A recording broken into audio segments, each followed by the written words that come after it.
Oh, Sunday, my Sunday. Our fearful trip, it was certainly a fearful trip, is done.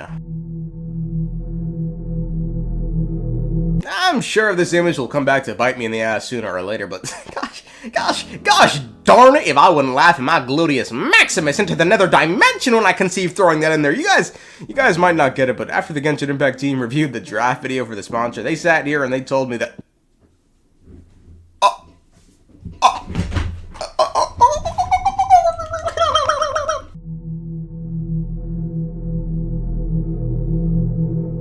Yeah, so that's that. I don't even know if I'm allowed to say all that, but whatever. In other news, I have a Twitter now. I put off making one for a while just because it's not that I don't have thoughts, it's that I have too many.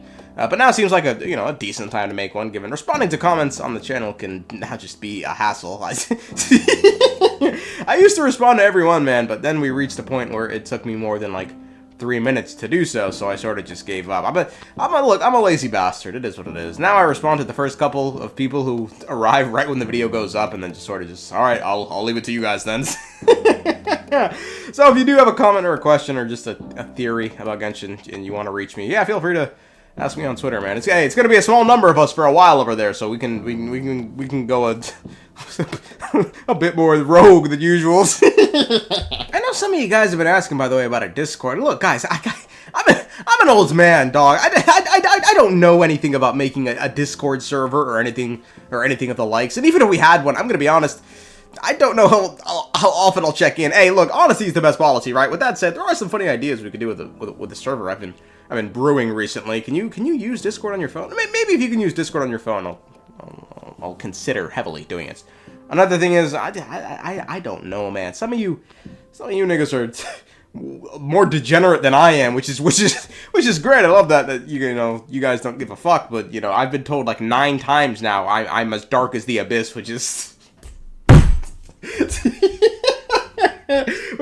which is not funny, by the way. I'm not even that dark, guys. I'm a light skin. Y'all little niggas make it seem like I'm fucking Michael Blackson or some shit. So anyway, we'll see. As we all know, every Pyro Archon Notlan has ever had has been a human, and as such, they've all had human lifespan. So let's do some math. Oh, don't run away now. It's just a little math, nigga. The Archon War ended roughly 2,000 years ago. Given the Pyro Archon is a leadership position of Notlan, we would assume one must be an adult to claim the spot, right? It doesn't really seem to matter the way it's described. Namely, a framework through which ordinary people can ascend to Archonhood. By holding the pilgrimage, we're able to determine the strongest among us. And when that person ascends to the divine throne, their inner flame will awaken. In addition, the sacred flame will grant them significant knowledge and memory of this land. So just winning the pilgrimage, I guess, is just enough. But like, even then, if Cochanina had just like shown the fuck out this pilgrimage, would she have just become the Archon as a kid?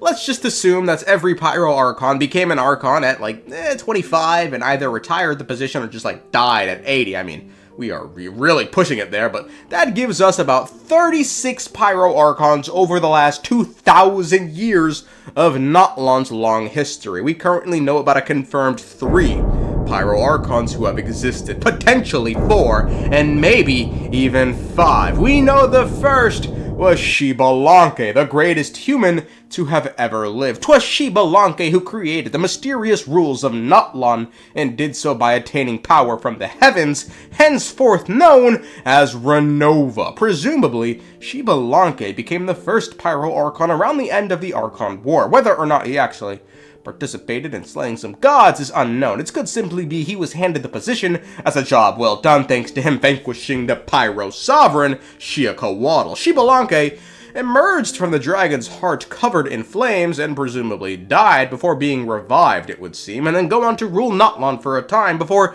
suddenly stepping into the sacred flame himself. Quote, "It was in that era the first human to ascend arose from the throne to enter the sacred flame, while the mortal worlds awaited the arrival of their successor." So, Xbalanque entering the sacred flame seems like that was him stepping down. But did he step down from the position of Pyro Archon, or did he step down from the position of life? Because what I'm asking is, did he die from this. Keep in mind, folks, the last Pyro Archon to step into the sacred flame came back to life 500 years later. Specifically, by the way, she chose to come back 500 years later, and given Xbalanque is currently said to be entombed in the primal flame, it's all starting to sound a bit too suspicious as to whether or not Xbalanque is dead. Who his successor was is unknown, but the next Pyro Archon we have knowledge of is Cochanina. Cochanina was the Pyro Archon some time ago, and her most notable achievement was driving the Volcano Lord away from these hallowed grounds. Who's the Volcano Lord, you might be wondering? Quote, a huge hulking monster with a body like a salamander with black and purple body. It took advantage of the other great ancient dragon's absence to sneak in and occupy the empty great volcano of Talon and began to run roughshod over the people, committing all manner of abuses and outrages. Its crimes beyond count, and the various tribes suffered greatly. Now with that said, this nigga he's just a heinous heathen, bro. He just sits around thinking up evil shit to do. Quote, on that day, the Volcano Lord was lying in his volcano, admiring his pitch black body. You fucking go, King, by the way. And scratching his head when, boom, he thought up another outrageously evil idea. Its idea was apparently this. The Volcano Lord lived under a volcano, and according to him, it was a rather messy living arrangement. So, the Volcano Lord wanted to throw all the filth it's living in into the water of the people of the springs, because the Volcano Lord yearns to live in a clean place. Kinda admirable, I guess. Now, if this all sounds, unbelievably trolly to you, that's because it is. When Cochanina found out what was going on, quote, Cochanina gave a big sigh. This wasn't the first time the Volcano Lord stirred up serious trouble in his, serious trouble, sure. But alas, the Volcano Lord was just too tough a customer. Though he'd been defeated many times by previous Pyro Archons, he'd always managed to slip away by some fluke. Is it really a fluke, though, if it's multiple times? It's a skill difference at that point. I gotta stop hiding down at the pitch black bottom of the volcano for a time before eventually emerging once more. So yeah, he's like an annoying little pest more than anything. So Cochanina concocted a different plan. She approached the Volcano Lord and convinced the dumb fuck that he could really use a chalice that could creates infinite rainbows. And he just sort of sat there and went, yeah, you're right, I could really use that. But Cochanina said this chalice can only be found in the deep sea. So she took up her trusty surfboard and went on. The Volcano Lord couldn't surf, but, he really needed that infinite rainbow spewing chalice.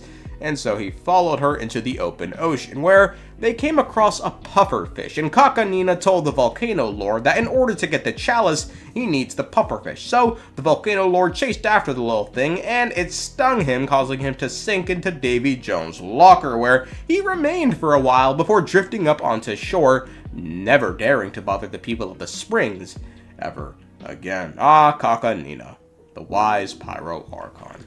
Based on timelines, it seems like 1,000 years ago, the next Pyro Archon would be a red-haired woman named Murata, who I guess, is where all the red-headed people from Natlan come from. She was only ever mentioned once by Venti in the manga, so there's not really much to say. She seemed to have a fiery temper based on Venti's usage of the adjective Muratan, and back in the day, tribes would fight one another in her name. The next Pyro Archon, could be whoever Venti was describing in his voice lines. The Pyro Archon is a wayward, warmongering wretch. A wayward, warmongering wretch. Doesn't really sound like Mavuika at all, if we're being completely honest, but, who am I to say? Did these two even ever meet? We know Mavuika was Archon during the Cataclysm, but was she Archon before it and long enough before it to where she met the other members of the Seven? The last Archon is Mavuika, who, like mentioned earlier, was Archon. Two-time Archon, by the way, was Archon during the Cataclysm, but upon learning of Natlan's, she's kind of like Grover Cleveland, by the way. History buffs? Anyone? Oh, okay. Upon learning of Natlan's doomed fate and all the busy work she'd have to do if she stayed in her own timeline, yeeted herself into the sacred flame to be awakened again later, to show up when it really matters, and because uniting the tribes, rebuilding shit, that is beneath me!